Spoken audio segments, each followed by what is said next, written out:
The United Nations High Commissioner for Refugees says he is optimistic that the Dadaab Camp will stay open for the sake of those refugees who are not ready to go back home to Somalia. About 250,000 refugees still reside in one of the world's oldest refugee camp, and while their repatriation is still ongoing, not many are convinced that the journey back home is what is best for them. Leila Mohammed was in Dadaab and files the following report.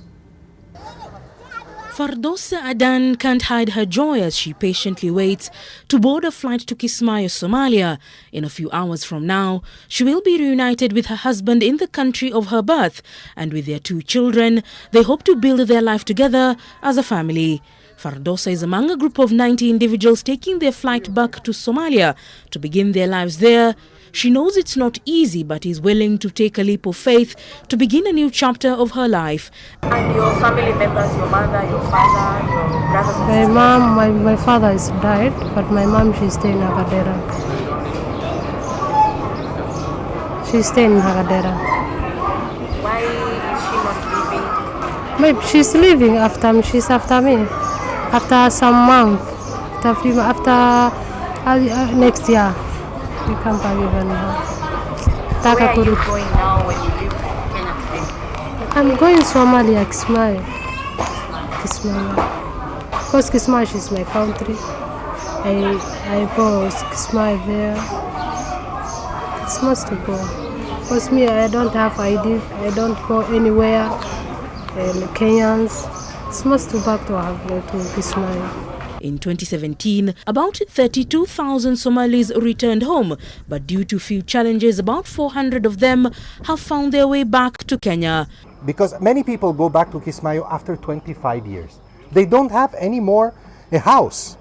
So we are working with the local government to provide them with some simple accommodation.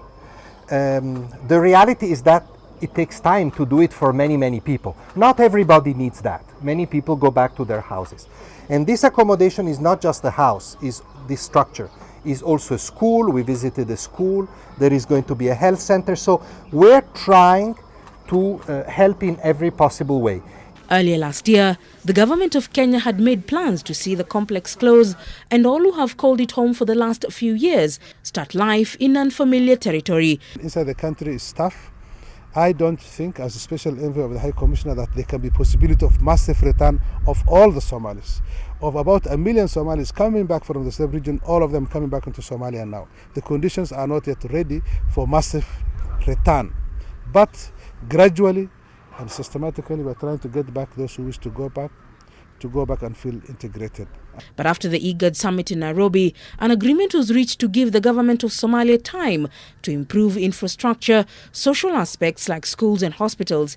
The threat of insecurity is also a big headache for many. The government was that some people, especially non-Somalis, would be progressively transferred to Kakuma.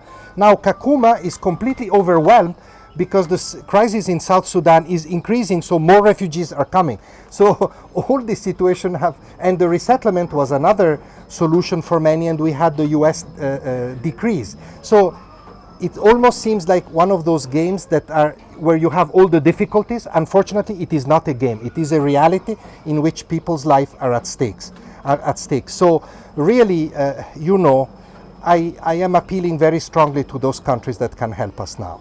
We will continue to be here, there's no question about that, but we need that support.